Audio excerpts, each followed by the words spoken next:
The next morning I felt was better with zero symptoms. That's how good this stuff works. I'm factory works, and that lying son of a gun up there in that White House, they need to cut that crap out because that thing saves lives, and pulling it from Americans because of some political bullshit needs to stop. Okay, you can't say that. You know what I mean? You know what I mean, Karen? They get comfortable. Hey, talking to Pagsy. It happens, yeah. Talking to Pagsy. Let me drop a word on you, and we'll do that. I'm sure. Getting brand new Eastman electric violins. Thank you.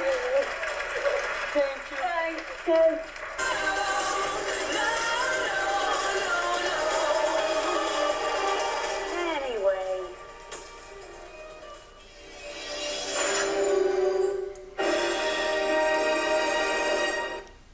Your home for the 2022 Winter Olympics and Super Bowl 56.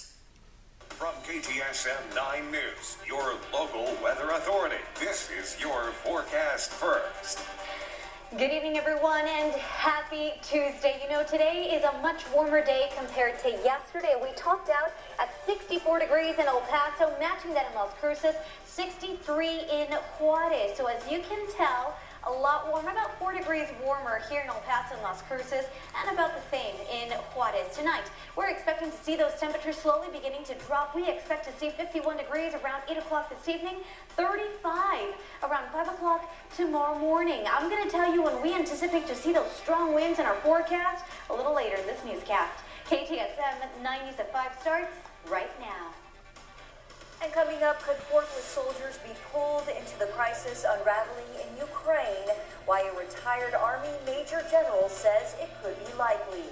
Plus, a church coming down and a strip mall going up. Why some neighbors are concerned about new development in East El Paso. And a coach and legend remembered. Memorial services for the late Jim Forbes held today.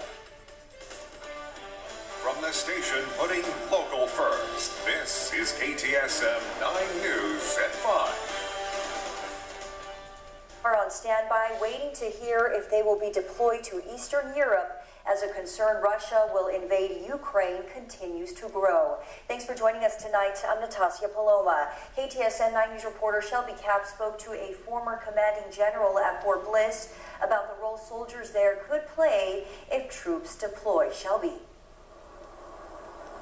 Well, former commanding general here at Fort Bliss, Dana Petard, says that if armored forces are going to be used in the situation between Ukraine and Russia, that there are only a few places where you can get armored forces, and Fort Bliss is one of them.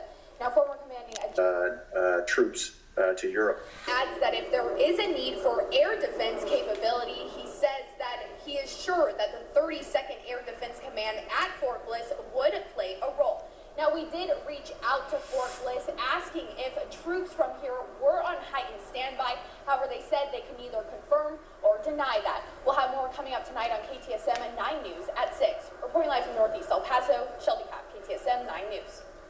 Shelby, thank you. Las Cruces Police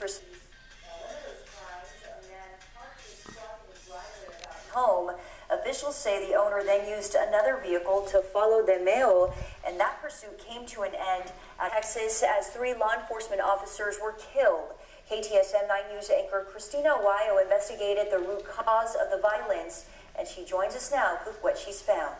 A nationwide rise in crime impacted law enforcement community in Texas over the weekend as a special agent, a corporal, and a sergeant were all killed in the line of duty. Many factors are to blame, but if we don't come together to solve these issues, more people will die.